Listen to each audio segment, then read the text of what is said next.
Hi friends, എല്ലാവർക്കും UPSC എന്റെ മലയാളത്തിലേക്ക് സ്വാഗതം.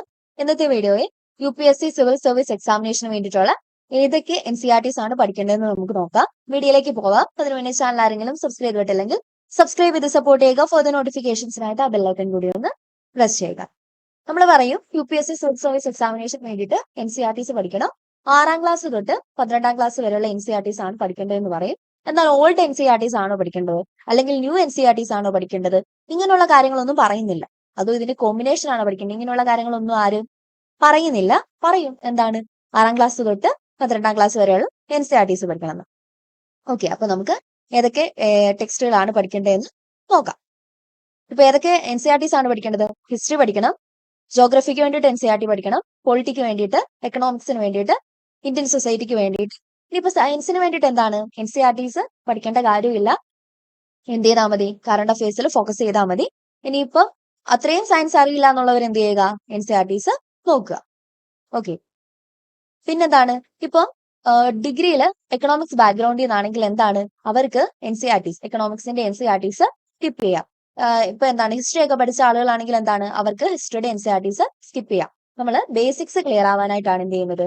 NCERTs പഠിക്കുന്നത്. അതായത് ഒരു കോൺസെപ്ച്വൽ ക്ലാരിറ്റിക്ക് വേണ്ടിയിട്ടാണ് നമ്മൾ NCERTs പഠിക്കുന്നത്. ഇപ്പൊ ഓക്കെ ആണ്, ആ ഒരു സബ്ജക്ട് നന്നായിട്ട് അറിയാമെന്നുള്ളവർക്ക് എന്ത് ചെയ്യാം? NCERTs സ്കിപ്പ് ചെയ്യാം. അത് മാൻഡേറ്ററി അല്ല. പക്ഷെ ബേസിക്സ് ക്ലിയർ അല്ല എന്നുണ്ടെങ്കിൽ എന്താണ് NCERTs പഠിച്ചിട്ട് മാത്രം സ്റ്റാൻഡേർഡ് ബുക്സിലേക്ക് കിടക്കുക. ഓക്കെ, അപ്പൊ നമുക്ക് ഏതൊക്കെ NCERTs ആണ് പഠിക്കേണ്ടത് നോക്കാം. ഹിസ്റ്ററിക്ക് വേണ്ടിയിട്ട് 6ാം ക്ലാസ് തൊട്ട് 12ാം ക്ലാസ് വരെയുള്ള എല്ലാ NCERTs പഠിക്കണം. ഓക്കെ, ഏതൊക്കെയാണെന്ന് നമുക്ക് നോക്കാം. ക്ലാസ് 6, 7, 8 അതേതാണ്? അവർ പാസ്റ്റ് 1, 2 and 3 എന്ന് പറഞ്ഞിട്ട് 3 ടെക്സ്റ്റ് ആണ് വരുന്നത്. ആൻഷ്യന്റ് ആൻഡ് മെഡീവൽ ഇന്ത്യ ആണ് എന്ത് ചെയ്യുന്നത്? കവർ ചെയ്യുന്നത്. അപ്പൊ NCERT class 6, 7 and 8 our past 1, 2 and 3 ഈ ഒരു ടെക്സ്റ്റുകൾ പഠിക്കുക. പിന്നെ NCERT class 9 and 10 India and the contemporary world 1 and 2 എന്ന് പറഞ്ഞിട്ട് 2 ടെക്സ്റ്റ്, അത് പഠിക്കുക. എന്താണ്? മോഡേൺ ഇന്ത്യ ആണ് ഇവിടെ കവർ ചെയ്യുന്നത്. പിന്നെ NCERT class 11 themes of world history എന്ന് പറയുന്ന ഒരു ടെക്സ്റ്റ് ഉണ്ട്, അത് പഠിക്കുക. NCERT class 12 themes in Indian history 1, 2, 3 3 പാട്ടുണ്ട്, ആ 3 പാട്ടും പഠിക്കുക. ഓക്കെ, അപ്പൊ NCERTക്ക് വേണ്ടിയിട്ട് ഹിസ്റ്ററിയുടെ NCERTക്ക് വേണ്ടിയിട്ട് ഏതൊക്കെയാണ് പഠിക്കേണ്ടത്? NCERT ക്ലാസ് 6, 7, 8, 9, 10, 11, 12 അതായത് ക്ലാസ് 12 അതായത് പ്ലസ് 2 ഏതൊക്കെയാണ് പഠിക്കേണ്ടത്?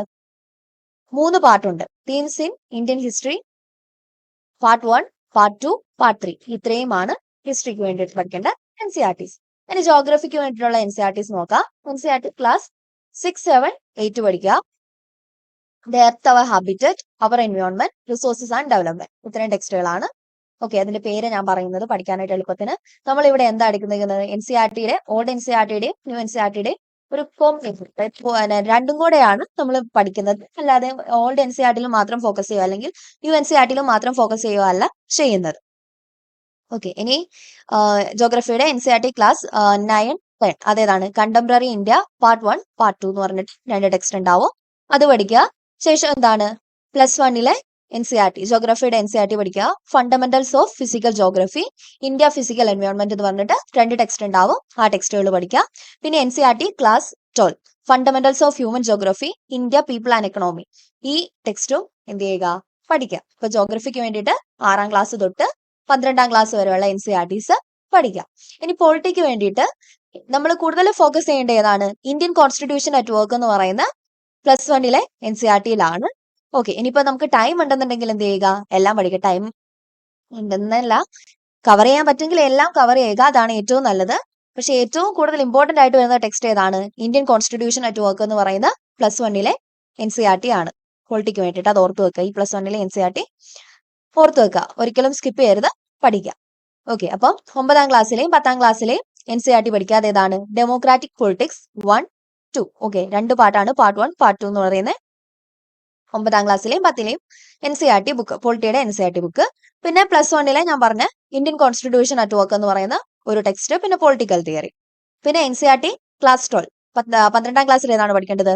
Politics in India since independence, contemporary world politics എന്ന് പറയുന്ന 2 ടെക്സ്റ്റ് ഉണ്ടാവും, അത്രയും പഠിക്കുക. പൊളിറ്റിക്ക് വേണ്ടിയിട്ട് എന്താണ്?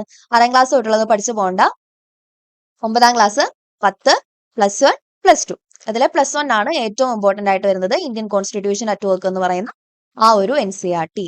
ഇനി അടുത്തതാണ് എക്കണോമിക്സ്. എക്കണോമിക്സിന് വേണ്ടിയിട്ട് ഏതൊക്കെ NCERTs ആണ് പഠിക്കേണ്ടത്? 9ാം ക്ലാസ്സിലെയും 10ാം ക്ലാസ്സിലെയും NCERT economics understanding economic development എന്ന് പറയുന്ന 2 ടെക്സ്റ്റ് ഉണ്ട്, അത് പഠിക്കുക. അതിനുശേഷം +1ലെ ഇന്ത്യൻ എക്കണോമിക് ഡെവലപ്മെന്റ് എന്ന് പറയുന്ന ആ ഒരു ടെക്സ്റ്റ് പഠിക്കുക. ശേഷം എന്താണ് മൈക്രോ എക്കണോമിക്സ് മാക്രോ എക്കണോമിക്സ് എന്ന് പറഞ്ഞിട്ട് നമ്മുടെ +2ലെ 2 ടെക്സ്റ്റ് ഉണ്ടാവും, അതും പഠിക്കുക. അപ്പൊ എക്കണോമിക്സിന് വേണ്ടിയിട്ട് 9, 10, +1, +2 ഇത്രയും ക്ലാസ്സിലെ NCERTs കവർ ചെയ്താൽ മതിയാവും. ഇനി സോഷ്യോളജിക്ക് വേണ്ടിയിട്ട്, അതായത് സോഷ്യോളജി അല്ല ഇന്ത്യൻ സൊസൈറ്റിക്ക് വേണ്ടിയിട്ട് സോഷ്യോളജിയുടെ NCERT ആണ് നമ്മൾ പഠിക്കുന്നത്. ഏതാണ് ക്ലാസ് +1ലെയും +2ലെയാണ് നമ്മൾ പഠിക്കുന്നത്. അണ്ടർസ്റ്റാൻഡിംഗ് ഇന്ത്യൻ സൊസൈറ്റി എന്ന് പറയുന്ന +1ലെ NCERT, പിന്നെ ഇന്ത്യൻ സൊസൈറ്റി കൂടാതെ social change and development in India എന്ന് പറയുന്ന 2 ടെക്സ്റ്റ്, അത് +2ലെ ആണ്.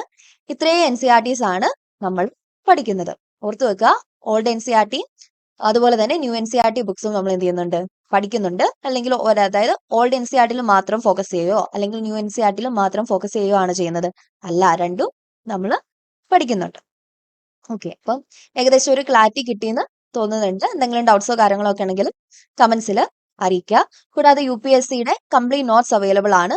അതുപോലെ തന്നെ CSATന്റെ ക്ലാസ്സസും അവൈലബിൾ ആണ്. വളരെ അഫോർഡബിൾ ആയിട്ടുള്ള റേറ്റിലാണ് നമ്മൾ നോട്ട്സും ക്ലാസ്സസും പ്രൊവൈഡ് ചെയ്യുന്നത്. ആർക്കെങ്കിലും വേണമെന്നുണ്ടെങ്കിൽ അവരെന്ത് ചെയ്യുക, എന്നെ കോൺടാക്ട് ചെയ്യുക.